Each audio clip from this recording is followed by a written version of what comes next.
రోజు ఉంటుంది అసెంబ్లీ. ఎందుకు పెడుతున్నామంటే సడన్ గా ఇప్పుడు వరకు మన రాజధాని చట్టబద్ధమైనటువంటి నిర్ణయం రాలేదు. ఇంకా అప్పుడు వచ్చి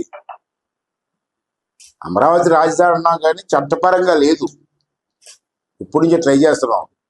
ఇప్పుడు కేంద్ర ప్రభుత్వం కూడా అమరావతి ఒప్పుకుంటారు.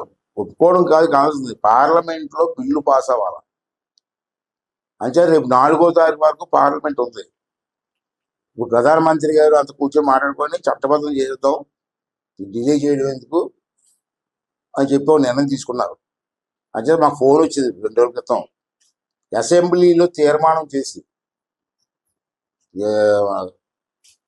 విజయవాడలో అమరావతి రాజధానిగా ఉండాలని చెప్పి అసెంబ్లీలో ఒక తీర్మానం చేసి పంపించుకున్నారు. ఇమీడియట్ గా 4వ తారీఖునేమో పార్లమెంట్ లో పెట్టి దాన్ని చట్టం చేస్తారు.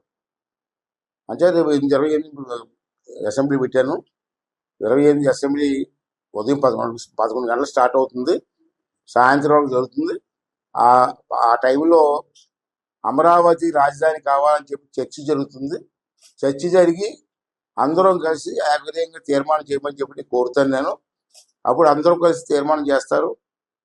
తీర్మానం చేస్తే తీర్మానం కాపీని నేను పార్లమెంట్ పంపిస్తాను. పార్లమెంట్ లో మళ్ళీ 4వ తారీఖు పార్లమెంట్ లో పెడతారు. పార్లమెంట్ లో కూడా ఆంధ్ర రాష్ట్రం నుంచి చట్టం చేయమని తీర్మానం వచ్చింది ఏకగ్రీయంగా. దీనిపైన మీ అభిప్రాయం ఏంటని పార్లమెంట్ లో అడుగుతారు. పార్లమెంట్ లో కూడా అందరూ కూడా మనకే మెజారిటీ ఉంది కాబట్టి అందరూ ఆమోదిస్తారు. అది చట్టపరం అయిపోతుంది. కొంతమంది సైకోల్ లాంటి మాట్లాడడానికి అవకాశం ఉండదు.